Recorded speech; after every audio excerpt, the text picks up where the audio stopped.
Good evening, everyone. Thank you for being here. My name is Stephen Woolfolk. I'm the Director of Programming and Marketing at the Kansas City Public Library. Before we get started, I want to mention just real quick a couple of upcoming programs as we ramp back up after our annual Christmas break. Next Thursday, back here at the Plaza Branch, we will have Timothy Faust for a discussion of his book, Health Justice Now. If you don't know him, Timothy is one of the more passionate single-payer healthcare advocates. That comes across loud and clear in both his book and his presentations. So if you agree with that sentiment, or for that matter, if you disagree and you just want to better understand what the other side is thinking, we hope to see you back here for that. And then the following Thursday, January 30th, also here at the Plaza Branch, we'll have Pulitzer Prize-winning architectural critic Paul Goldberger for a discussion of his book, Ballpark, Baseball in the American City. He traces the history of the evolution of baseball's taste in stadium locations and talks about what downtown baseball might look like in Kansas City. But first tonight, we have another great program for you. I actually finished Marcia Chatelain's book this afternoon, and I told the folks in the office that I need to get into the habit of reading these books sooner because sometimes we write our event descriptions based on the publisher description, and the book ends up being even more interesting than what we had been led to believe. And that was definitely the case here. I started reading Franchise, expecting a book that was about exploitation, low wages, long-term health concerns, and that stuff is in the book. But the book is really a history of the civil rights movement told through the lens of the proliferation of fast food franchises. And I don't know about you, but for me, there are certain things that I understand to be true about the nature of opportunity in America and about the always complicated and sometimes negative relationship that our nation has with issues of race. But the book made me understand again that I don't know nearly enough about how the shadow of racism can fall on even something as seemingly innocuous as fast food. Dr. Chatelain acknowledges the good. Fast food franchises did generate wealth in black communities. They provided food options where they didn't otherwise exist. They helped revitalize neighborhoods. They created jobs, although maybe not particularly well-paying ones. The black franchisees were relegated to owning restaurants in black communities. They inherited locations that were abandoned by white owners. They were often neglected, at best run down, and at worst on the verge of being unable to operate. And as recently as the 1980s, black franchisees could have demonstrated an ability to generate millions of dollars in revenue and still be denied the opportunity to purchase restaurants in white neighborhoods. It's an eye-opening book. I hope you'll check it out. It's available for sale outside here in the lobby, courtesy of our friends at the library. And Dr. Chatelain will sign copies after the event. Marcia Chatelain is a Provost's Distinguished Associate Professor of History and African American Studies at Georgetown University. She earned her bachelor's degree in journalism and religious studies right down the road here at the University of Missouri, and attended Brown University, where she got her master's and PhD in American civilization. Her first book, some of you might be familiar with, was Southside Girls, Growing Up in the Great Migration. It tells the story of the mass exodus of black Southerners to the urban North from the perspective of girls and teenage women. Both of them excellent books. I would encourage you to check them out. Please join me in welcoming to Kansas City, Dr. Marcia Chatelain. Hi.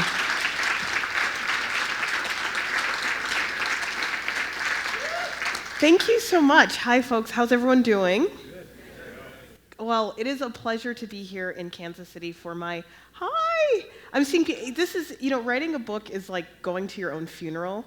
People from various sectors of your life and communities come together in the same place, and it's kind of overwhelming. And I appreciate deeply the support and all the new friends and old friends who are here together. It's a pleasure to be here in Kansas City as someone who spent 4 formative years at the University of Missouri. And every time I'm in front of a group of people from the state who have lived here a long time, I say thank you. As taxpayers in the state, as citizens of the state, you helped underwrite a quality undergraduate education at the University of Missouri.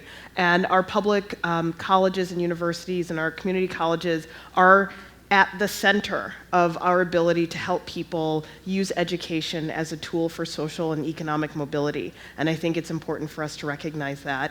It's also exciting to be here because I have spent so many years coming to Kansas City and the Kansas City area as part of the Harry S. Truman Scholarship Foundation, again, a federal resource that provides scholarships for students interested in careers in public service.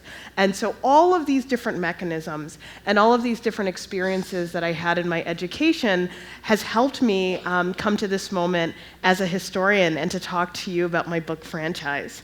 So tonight I'm going to talk a little bit about what's in the book. And then I really want to open up the conversation among this community about some of your own thoughts about the role of business in society, some of your own experiences of McDonald's. Some of you remember the first time you went to a McDonald's. I want to hear about it. What did you eat?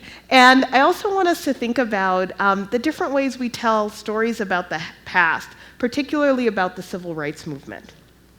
And so people often ask, like, of all the things that you could write a book about, why did you write a book about McDonald's? And for me, history is an opportunity for people from different communities and different contexts to find a common language by thinking about their various experiences of the past.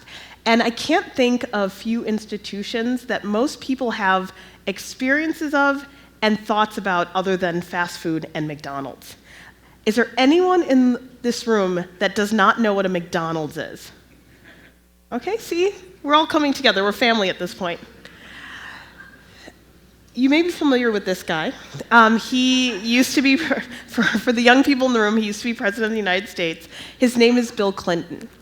And when people talk about President Bill Clinton, they sometimes refer to an essay written by Toni Morrison in the 1990s.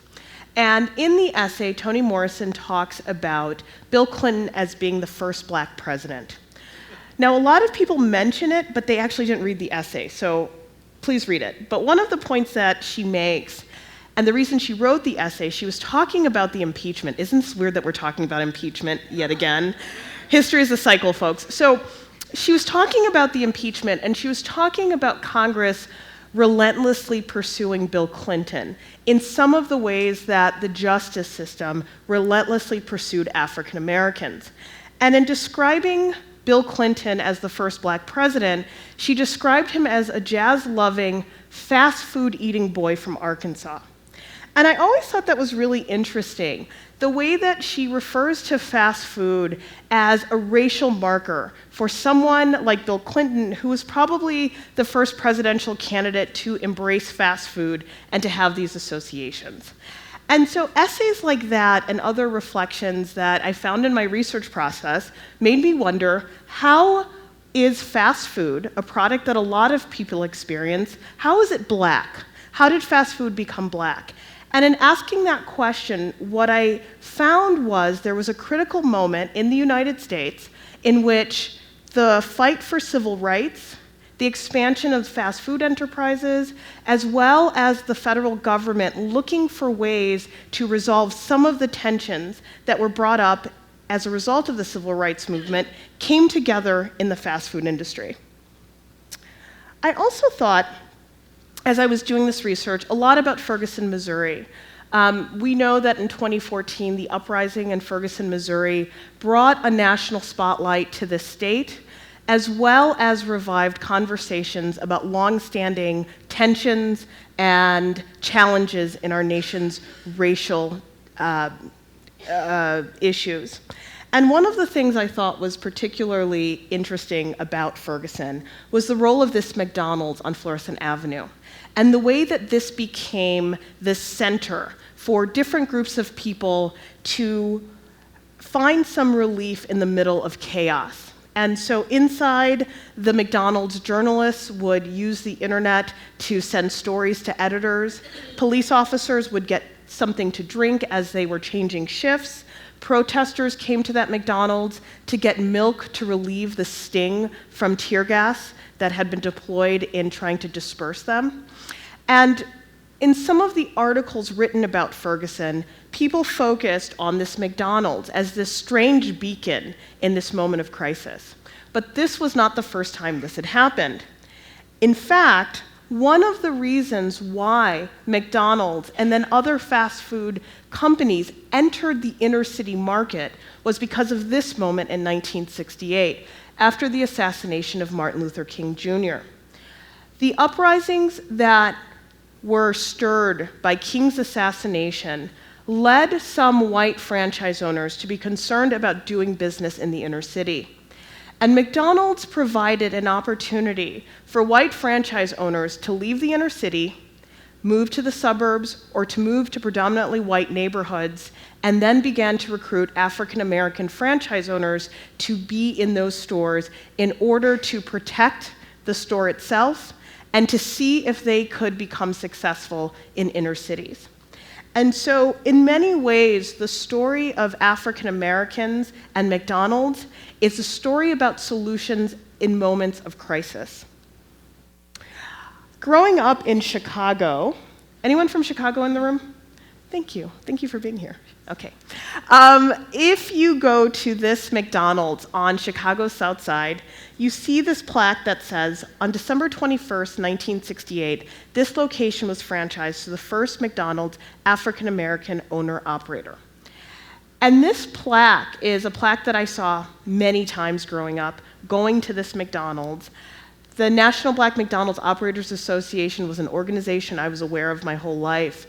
But it wasn't until I became a historian that I started to really appreciate the fact that every social phenomenon that we critique, that challenges us, that inspires us, has a backstory. And I always thought about this plaque, and I was curious about how this moment came to be. So I started learning about franchising. Franchising is fantastically interesting in the United States because when we think about franchises, we often think about fast food restaurants. But there are a lot of businesses that are franchises. So if you stayed at a Hilton hotel on a trip, you may have been in a franchise. If you enjoy Jiffy Lube or Roto-Rooter for services, Mary Maids for cleaning your home, you are patronizing a franchise. I go to this gym, I shouldn't do it at my age, called Orange Theory Fitness, where I do workouts that could hurt me. That is a franchise. So we are constantly engaging with this model of business that is associated with fast food, but has some central principles. And a franchise is an outlet of a company that someone has the right to operate, but in having that right to operate it, they assume all of the liability. And this is an important point for us to understand why African American franchising was such an important opportunity in the 1960s and why it created a set of challenges. So currently, there are 247,191 fast food restaurants in the United States. Most of them are on I-70, it seems, sometimes.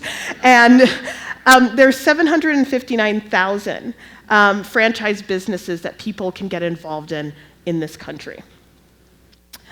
So I'm going to tell you a little bit, now that you have that information, I'm going to tell you a little bit about the chapters in the book, and then I really want to open it up for conversation. So the first chapter of the book looks at the growth of McDonald's from the lens of race and civil rights. If you've seen the film The Founder or have watched documentaries about the founding of McDonald's, you know about Richard and Maurice McDonald going out to California, like a lot of men during the post-Depression era, and they search for a business that they can make it big in. They spend a little time in the movie production industry. They have a hot dog stand. They experiment with barbecue, and it wasn't from Kansas City, so I know it was no good.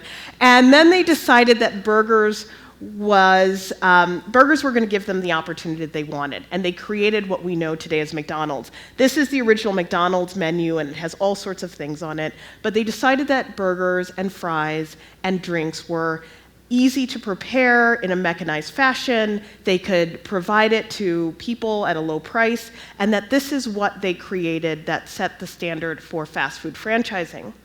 In my book, I try to think about why these two men were able to have this type of business success. And a lot of it had to do with the channels that were available to them as white Americans, whether it was financing from banks, whether it was the fact that they had opened a business in San Bernardino, a part of the country that was growing because of new military bases that had racially discriminatory hiring and housing practices. They were also dependent on traffic from cars, and we know that in the 1940s, African American travelers had to be very careful about where they stopped to rest and to eat. And so in thinking about the ways that race shaped the possibility for the McDonald's brothers, I pivot into some of the early battles to desegregate McDonald's. I find it curious that when we reflect about the history of desegregation in the United States, we often think about businesses that are no longer open. Katz's Drug, Woolworth's, Five and Dime. But McDonald's was also a target of civil rights activism by organizations like the Student Nonviolent Coordinating Committee, CORE, the Urban League. All of these organizations were concerned that with this franchise spreading, especially throughout the South, that they would maintain Jim Crow practices. The next chapter, From Sit-In to Drive-Through, looks at the recruitment of the first African American franchise owners. So after King's assassination and after the chaos of uprisings throughout American cities, a man named Roland Jones was sent out to find the first Black McDonald's franchise owners. And this group became the founding members of the National Black McDonald's Operators Association.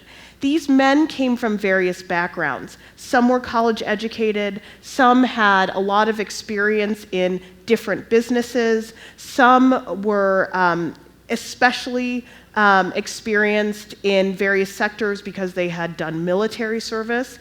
But regardless of where they came from, as a group, they found themselves dealing with discrimination within the McDonald's system.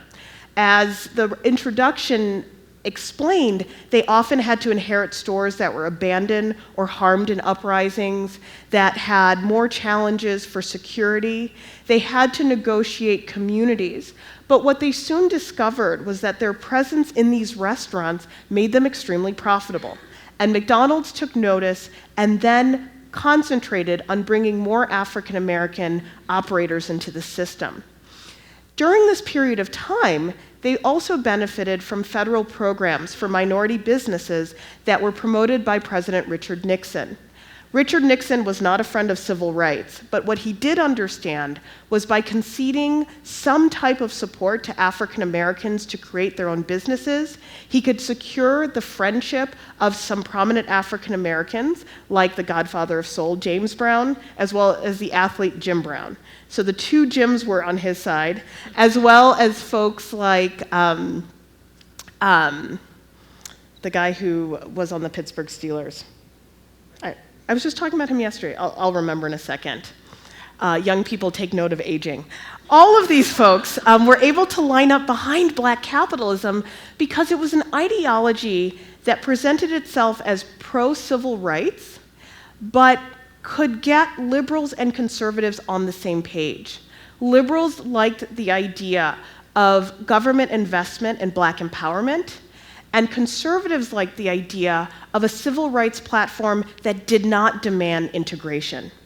And so of all of the different calls for equality that come out of the civil rights movement, an end to school desegregation, an end to housing discrimination, an end to the sustenance of workplace discrimination, those issues were never really responded to in the Nixon era, but the call for Black business was one that could be easily supported.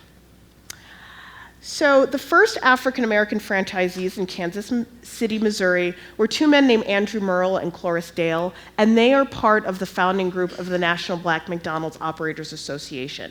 Kansas City by 1969 had African-American owned and operated McDonald's, and again, these stores soon proved to be incredibly profitable and an important fixture in the community. In chapter 3 of the book, The Burger Boycott and the Ballot Box, I look at different community responses to the entry of McDonald's. While cities like Chicago and Kansas City welcomed McDonald's in communities, so much so that in Chicago, an after-school program actually franchised a McDonald's for the organization as a job training program for boys. In other cities, the sell of McDonald's was a little bit harder. And so I talk about in Cleveland, Ohio, that at the very moment that Cleveland elects its first African-American mayor, Carl Stokes, a huge boycott is organized because McDonald's is incredibly profitable in African-American communities, but there are no African-American franchisees. So an organization called Operation Black Unity gathers together to protest not access to a McDonald's, but the right to own one. The story is quite dramatic. It involves an unsolved homicide. It involves Jonestown, Guyana. It involves various battles and contentions over whether a black mayor can be reelected. And in all of the dramatics of this moment, there's a central question that is at the heart of this community. Who sets the terms of what kind of citizen McDonald's will be in your community?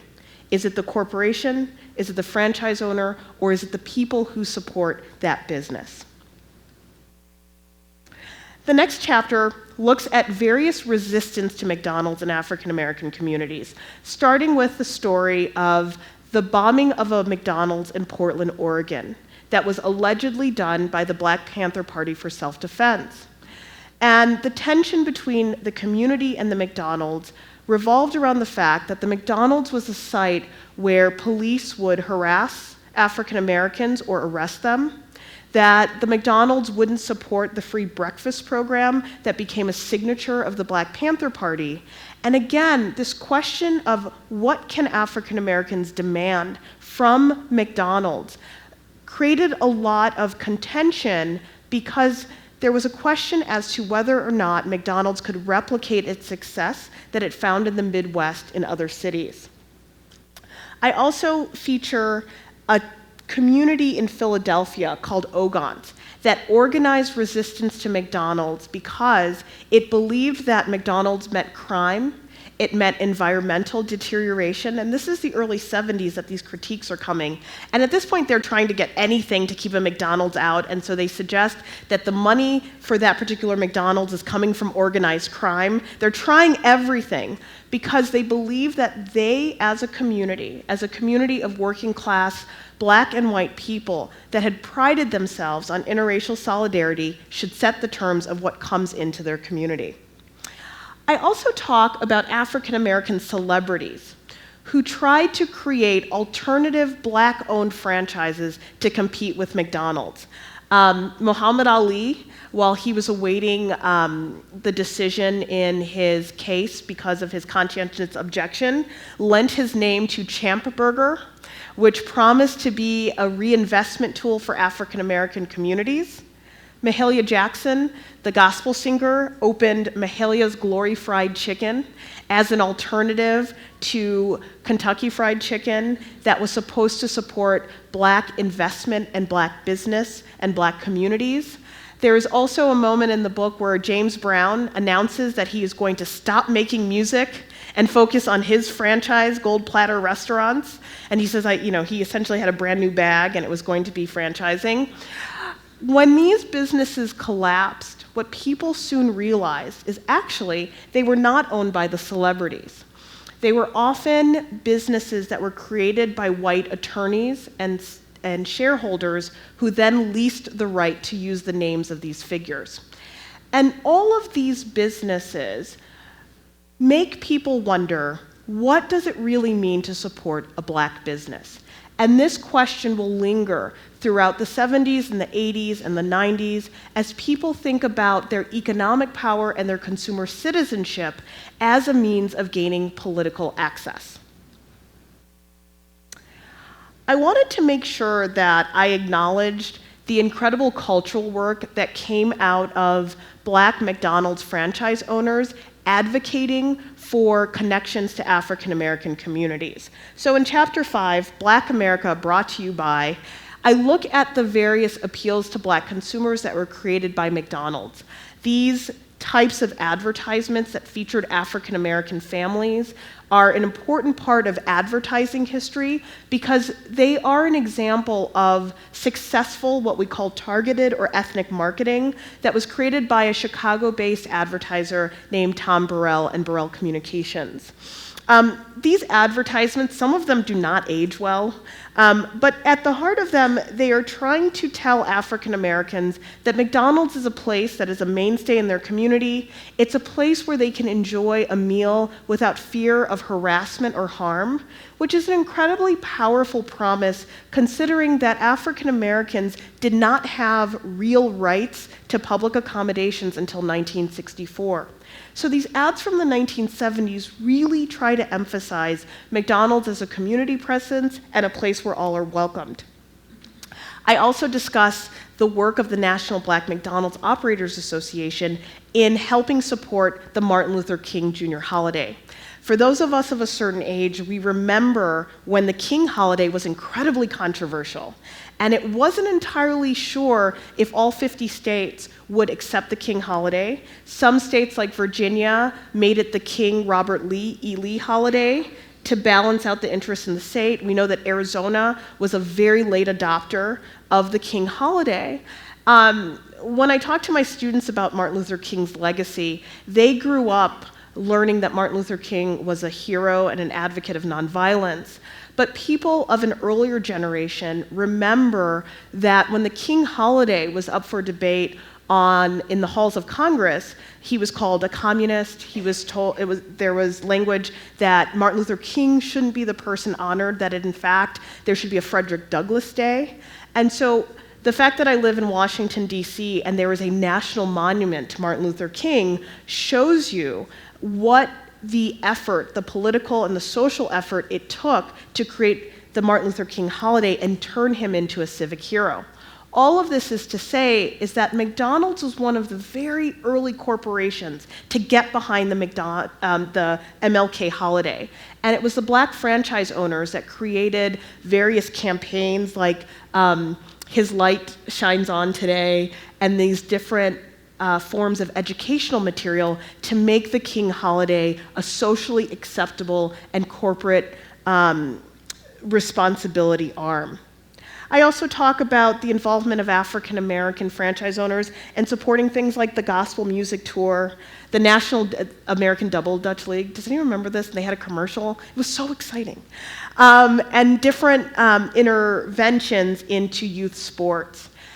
I think it is important when we talk about fast food and all of its complications that we don't just focus on what people eat. We have to think about the ways people feel when they interact with it. And this type of cultural work of the fast food industry, an industry that we think of as generic and ubiquitous, is really a source of a lot of creativity. And these campaigns were opportunities for African American creatives and tastemakers to get their foot into the door. The story then goes into the 1980s with a case involving a man named Charles Griffiths.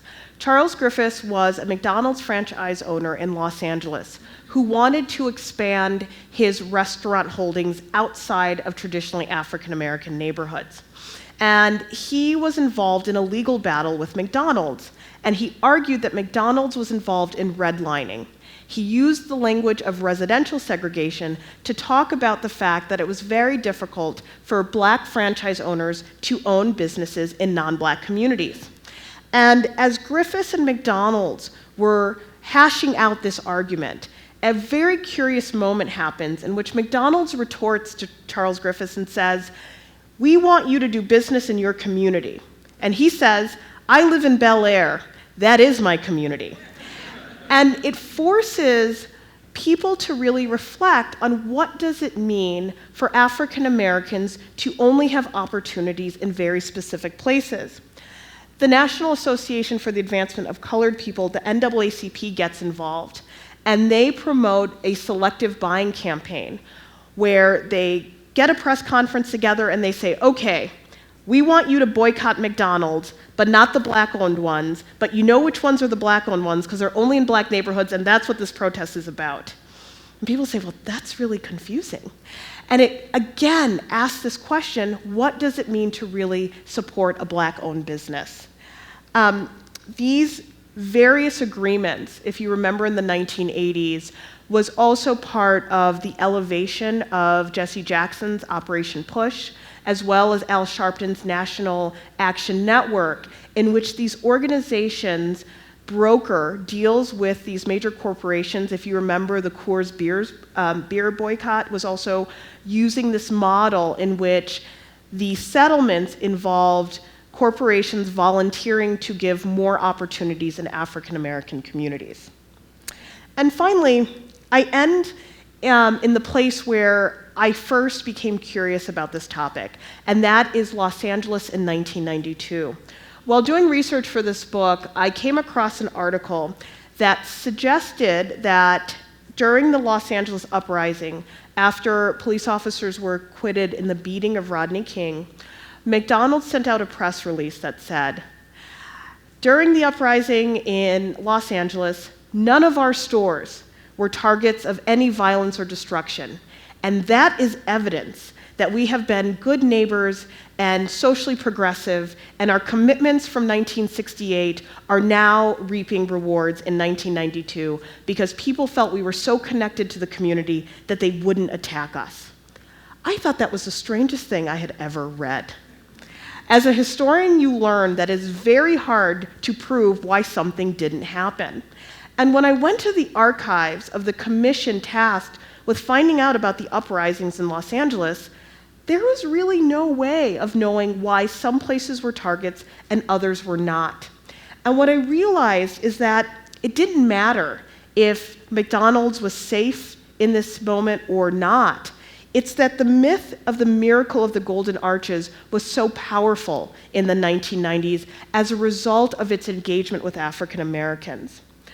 And so, at the end of the book, I reflect on how we think of fast food today. That by the late 1990s and early 2000s, concerns about health and nutrition led to people like Michelle Obama advising people to be moderate in their consumption of products like fast food. We know that people today are engaged in a struggle to raise the quality of a fast food job. Organizations like the Fight for 15 that are thinking a lot about the impact on working people.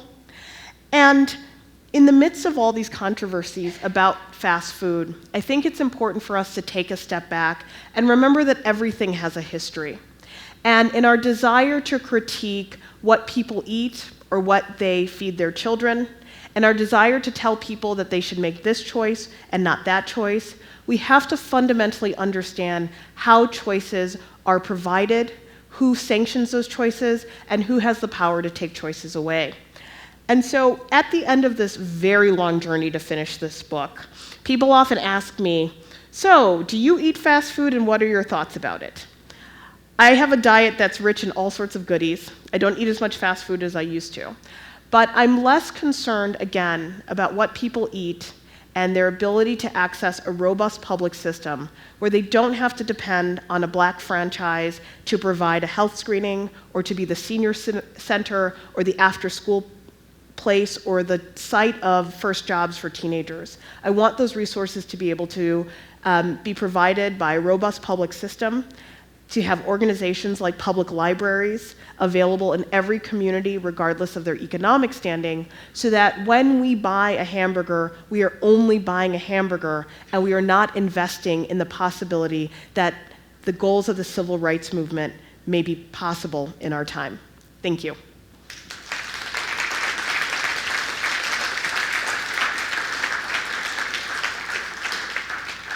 All right, this is my favorite part, the questions. And because this isn't my classroom, I don't know your names. So you will have to go to the microphones to ask a question. If you're able to, there's also someone can come too. Please, if you can, make your way up to the microphone so everybody in the audience can hear the question as well as the answer.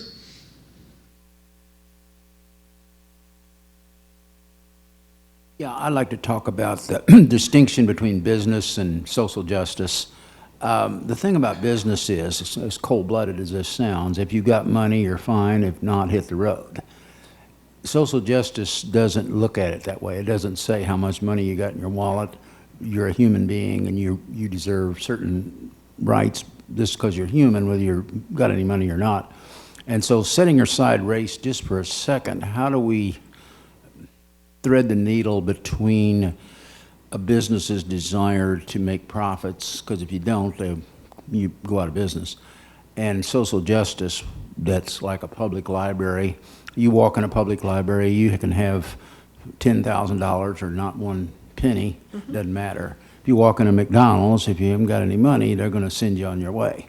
And so my question is, how do we deal with the economics of finance and you being judged maybe not by the color of your skin, but how much dough you got in your wallet, and what's right and wrong and just? Could you work with that a little bit, because there is a bit of a kind of a complex dynamic there. I don't know exactly how to phrase this question, but how do you deal with that? Well, I have not the answer to this one. If I did, I'd be in charge of everything and things would be different. But this is what I can say. I think that the first step is understanding that race and economics are so deeply intertwined in America that whether you are a poor person who is struggling to buy a hamburger or the franchise owner who is making millions of dollars every year off that McDonald's, there are moments where you will converge because of racism. And it's in that moment of convergence that we have to take a step back and say, how is this structure able to animate someone who has a lot and someone who has a little? That's, I think, the first part. But I think that we know that we are in a moment in which we are asking some very important questions about the nature of capitalism, and for those who believe that it is a system that can work, at what cost? And so I can offer this, that I don't have a particular problem with business existing. What my concern is that we should not rise or fall based on the possibility of a business's profitability. I have a very nice job at a very fancy university. I'm doing very well. But if I were to I depend on that job for my health care. That's not good. I should be able to have a job or no job and see a doctor. But the idea of losing my job and access to good health care being tied together, I think that these are the things that make me very uncomfortable. And in doing this research, for many African Americans, having a McDonald's in your community is the difference about having access to the possibility of a public park or not. This is not the world that I think that we can ever realize social justice in if these conditions continue. Yes? Yes, first of all, I'd like to thank you for referring to the disturbances of the 1960s and in Los Angeles as uprisings, as opposed to what we used to talk about, which were riots. That is so much better. And yes, thank you. And the other is, please don't ever refer to yourself anymore as in some sort of old or aged way. I mean, honestly, because when I saw you, I thought, this woman has accomplished so much at such a young age. Well, so thank you very much. You'd be surprised by the date on my driver's license. I'll but show yes. you mine, and we'll see. Okay, thank you very much. Thank you. Yes. Do you have any idea of how much a franchise cost when they opened up in the black areas, and was it less or more than in the white areas? That's a great question. So the franchise economics, even in the late 60s, were pretty complicated because the cost of a franchise was based on its past earnings. And this becomes very important in Cleveland. When Operation Black Unity decides to do a protest outside of the McDonald's in the predominantly Black East Side communities, the franchise owners, who are white, they want out. the protests are cutting into their bottom line. They say, we'll leave this community and neighborhood. But there were accusations that the protests were done to artificially mess with the profits of that location so that it could be sold at a lower price. For African Americans who did not have the capital to provide the $17,000 or $20,000 or $25,000 necessary to get into franchising, if they didn't get the capital through a minority franchising arrangement, McDonald's did make some concessions so people could get into the business. For some of the early franchise owners, they used creative lending structures, also known as loan sharks.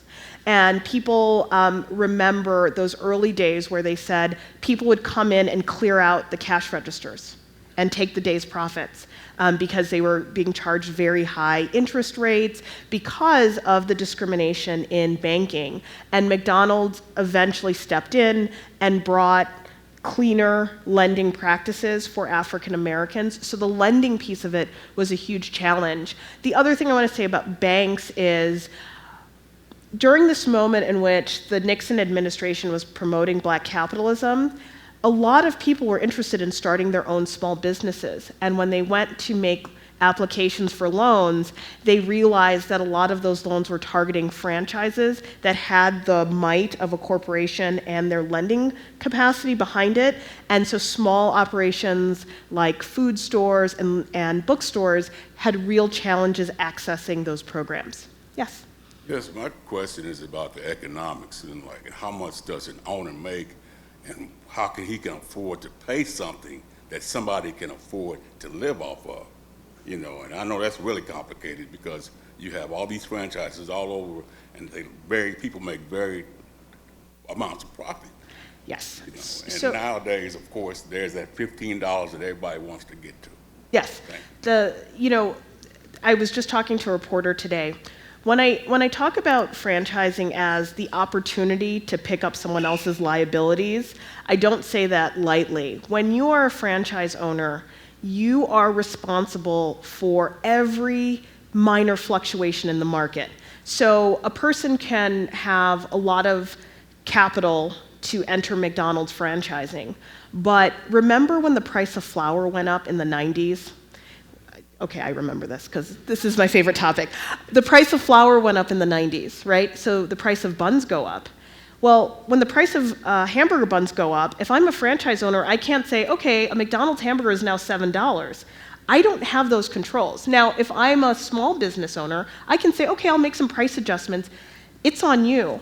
There are questions now before the National Labor Relations Board about whether a person who works at a McDonald's or an Arby's or a Burger King franchise, who they're employed by. Is it the parent company or the franchisee?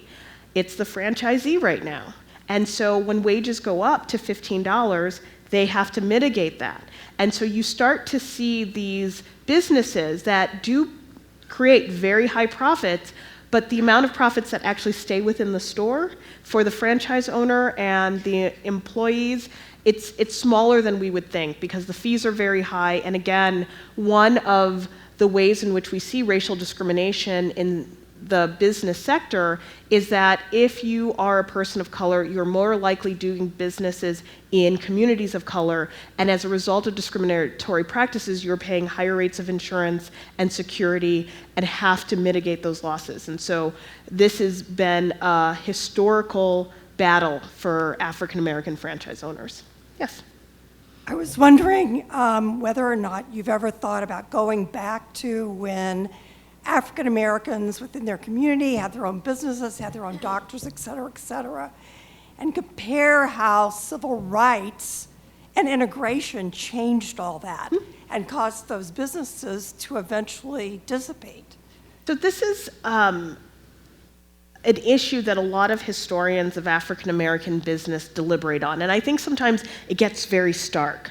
People say, well, there was a golden age of black business where every business was black owned and there was all of this community. I say that there was a time there was black owned businesses, but those businesses were incredibly precarious, that they were also subject to incredibly high costs, and that those business owners, and I think a lot of black franchisees replicate that model, they weren't just a business owner. They were the person who communicated on behalf of the community to try to get better school access. They were the person that if someone's child got in trouble with the authorities, God forbid that that child was lynched or disappeared, they would get up in the middle of the night and try to broker with the white power structure. And so all of this is to say that the black business owner was always more than just an owner. And I think we see this today when we look at the level of community engagement and involvement of black business people. Now, those early days of black business, the other issue was that the access to capital was incredibly hard. And so the ability for those businesses to remain in families past certain generations was also really tough. And so people say, well, it was integration and it was economic opportunity for middle-class African Americans that killed the business sector, but that's only one factor. I think that, again, I'll emphasize that in all of our conversations about race and mid-century, we often focus about white flight and its impact on the housing market and in schools. But economic white flight of businesses, of white-owned businesses that employed African Americans leaving the city also had a really devastating impact on communities that needed those business resources. Hi. Hi, and you did say your name. I'm Jackie Brown, and my question isn't about all of this. You said in the very beginning, what was my first memory of going to a McDonald's? Well, I was born and raised in Greenwood, Mississippi. Yes. And I come from a very militant type family that we didn't follow the guidelines, and so my family moved when I was at a very early age. So the McDonald's that was on Swope Parkway was the very first restaurant I was allowed to and able to go in and sit in. My family would not allow me to go to the Frosty Cream that was in Greenwood because though the sign said, "Come on in, it's nice and cool," we couldn't come in. We lined up around the corner just to get an ice cream cone in the hot sun. And my grandmother started making homemade ice cream because I'm like, "Medea, can we get some ice cream?" And her answer was, "No, come on, we'll go home and I'll make some." I didn't know why at that time. So McDonald's was the very first restaurant that I was able to go into and sit in. And I don't know if the two gentlemen that you mentioned, and I'm assuming that perhaps that was a black franchise McDonald's that was on Swope Parkway. Thank you for that story. In working on this book, it's amazing to interview people who remember the exact year that they were able to go into a restaurant for the first time. Roland Jones, who is considered the key person to bring African Americans into franchising, even though, he brought people in and he wasn't the first franchise owner, he said to me, I had never been into McDonald's till I started working for them. I was from Memphis. We didn't go into restaurants. Wayne Embry, who was one of the founding members of the National Black McDonald's Operators Association, who was an NBA star, he and I were on the phone and he told me about playing basketball for Miami of Ohio and going to these places where his white teammates would go right in and order food and he would stay in the bus. And then I said, well, can we talk more about that? And he said, there's some things we don't need to get into, right? How painful that is. And so when we think about the various ways that everyday people felt part of a society that had shut them out, we want to celebrate the marches and the protests, but most people don't do that. But what a lot of people do is savor the opportunity to be treated with dignity at a restaurant. And that's something that I take very seriously in my research. Who's next? I think I am. Okay. Jim, there are a few of us that are old enough to remember Cloris Dale, so I'm glad that you mentioned him. At the same time, I had a chance in the late 60s to spend a little bit of time in Denver, and the first black McDonald's owner in Denver was from Kansas City. And I was young, so I didn't know who he was or anything, but he was viewed as almost a king. Yes. in that community. The restaurant was in the Park Hill section of Denver, and they all would just, all the kids in high school would just look up to him. So he had a major impact and ended up being, actually, he was the president. You mentioned Jim Brown and Muhammad Ali. They together, for various reasons, started a national organization called the Black Economic Union. And there's still a chapter in Kansas City, the only one, and there was a chapter in Denver. And the owner of that McDonald's was the board chairman, because he was so independent that he could speak some things that others could not. So thank you. Thank you for that story. You know, there is a link, an interesting link between people we consider civil rights heroes and franchising. So this is Hank Thomas, and Hank Thomas was a freedom writer. And he went on with Julian Bond, who is the elder statesman of Black America. They franchised a Dairy Queen. And, you know, if you've ever had the opportunity to see Congressman Bond, I mean, so much gravitas and, you know, this incredible presence, and to think of him at a Dairy Queen blew my mind when I found this in his archive. But these two men had partnered with a white civil rights advocate in Atlanta to open up Dairy Queens in African American community, and people were very suspicious of them. Is this really a Black-owned business? Is this just a vehicle for Gerald Reed, the white partner, and these two are coming in? And so it was a real issue for the community, but Julian Bond was always a longtime advocate of Black capitalism, and Hank Thomas tells a story about being refused a service at a McDonald's in High Point, North Carolina, and then later going back and buying it. He owned several McDonald's restaurants, and he got out of the McDonald's business, and I believe he now franchises Marriott hotels. In the mid-'80s, I was at an alumni association meeting in Boston of St. Louis University alumni. And there was a young African-American couple at the same table I was. And one thing they said, I remembered it, and I'm curious in the context you're talking about. They said, these were Dunkin' Donuts employees, and they said, a lot of people think McDonald's is in the hamburger business, but they're not. They're in the real estate business. And I was wondering, in that context, do the franchisees, does the property transfer with, or is corporate? Absolutely not. So if you saw the film The Founder, there's a moment where Ray Kroc is in a plane with his associate, and they're looking down on America, and they're plotting all the places McDonald's is going to go.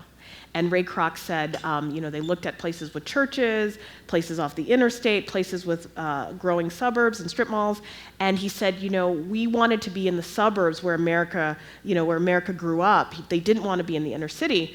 And there's a moment where they realized that negotiating leases with landlords, it became such a headache that they started to buy real estate. So the McDonald's Realty Corporation has a lot of resources because they always own the land on which the properties are built.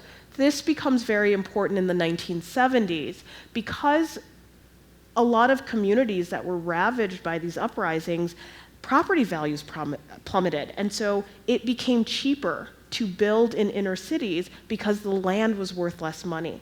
And that is why McDonald's, unlike its competitors in the 1970s, were able to sustain growth during the oil embargo because the land was cheap and they had a real estate mechanism to create new properties. Are we getting the... Marcia, do you want to finish with these two questions? Then if you don't mind, yes, I would like to ask you the last one. Absolutely, yes. Okay, my name is Jeff, and I'm originally from Chicago, but my question involves whether there are now any national Black franchisee organizations which are successful, unlike the ones that you mentioned during a certain period of time where certain Black prominent figures were, for one reason or another, not successful at bringing forth franchisees or whatever. Could you talk a little bit about that currently? Mm-hmm. So the ones that were supposed to be owned by people like Mahalia Jackson, they were just in name only. And the last chapter of the book looks at a business from the East Coast called Chicken George's. And Chicken George's was really popular in the Baltimore area. Apparently, the Roots characters weren't trademarked, so this guy could make a chicken restaurant from it, which is weird to me, right? Because you couldn't do that today. I couldn't create like Yoda pot pies. But anyway, so Chicken George, the character from Roots, he uses that as the kind of representative of this chicken brand, and it does really well. And people are really excited that this real Black-owned business that has franchise locations, that maybe they could get in the game. But what happens? KFC and Popeyes sees what they're doing, and what they start to offer are coupons. They can discount their products because they have the capital to do it. And so there are some Black-owned franchise businesses. I can't think of a food-related one that's national. There's one ice cream, I think Maggie Moo's maybe, that I don't see around very much, and some service-type facilities, children's exercise gyms. There's these different ones. They're incredibly small, and when African Americans tried to enter as competitors, they would always be wiped out by the large companies that had the ability to compete pound for pound. One of the things I'll note very quickly is when you look at some of the advertisements, even up to today, but this is kind of the golden era, I think, of Black McDonald advertising from the 80s, it's interesting to think of a business that does not market its food. It markets its impact in communities. And when I started this project, sometimes white colleagues or people in audiences would say, "That's weird, I don't know my franchise owner." It's because your proximity to your franchise owner is often determined by your race and the various avenues to opportunities and services in your community, where a franchise owner can be nameless and faceless, and in other circumstances that could be the person who gave you your first job and other members of your family your first job and a scholarship to go to college and is a voice on the radio. All right, the last question. And the good one. First of all, I want to say thank you for the memory lane. I am from Philadelphia and very familiar with that particular intersection. Actually went to school right around the corner, and my very first job was in the McDonald's at Broad and Allegheny in Philadelphia, so that was very interesting that you gave me that information. The second thing I wanted to say was, do you have a perspective on the future of Black franchises, and in particular, especially given the climate and where we're going economically as well as racially? What's your thoughts on that? So I think what will happen is that the franchise opportunities that were able to bring people who were pretty middle class or even upper class into great wealth, those doors will be closed. So when I talk to Black franchisees from the 80s, they'll say, you know, I had a job at IBM, I had a job at Exxon, I was corporate. We got all of our resources as a family, we took out some loans, and we were able to get our foot in the door to franchising. I think those days are going to be fewer and fewer. I think you're going to have African Americans with extreme wealth who have made their wealth, you know, in a number of sectors, entering franchising by having 30 stores instead of the little engine that could with 1 and then 2 and then 3. And so one of the consequences of some of these deals that were brokered in the 80s to bring in more Black franchisees, it didn't mean 50 individuals necessarily. It meant people like Magic Johnson or the Williams sisters who could purchase 20 franchises, right, in an afternoon and, you know, not even think about it. And so I think the concentration of wealth and wealth building will be among an even more elite, because those entry points are too high now for people who went to college, saved some money, maybe invested well, and want to make this pivot. I think that's so in the McDonald's world. I think that there are other franchises that are more accessible, but at the end of the day, I think that the questions that are arising, again, about wages, about access to healthcare, about the quality of food people can have, the introduction of fast casual as a healthy version of fast food. It's all sodium, but if it is in an all-white environment, it's considered elevated. All of those issues, I think, will make fast food really have to rebrand itself, and my concern is then it becomes even more hyper-concentrated in places that are more economically detached. and then the wealth is concentrated among people who are the most wealthy. That's kind of a depressing note to end, but this is what I will say. I will share with you the last sentence in the book in the acknowledgments after I reflect on all the wonderful people who helped me write this book. After the 2016 election, I went to teach one of my classes at Georgetown University, and a number of our students were incredibly distraught and very anxious about the future. And they said, Professor Chatelain, you come in every day and you tell us this and you tell us that, and what's going to happen?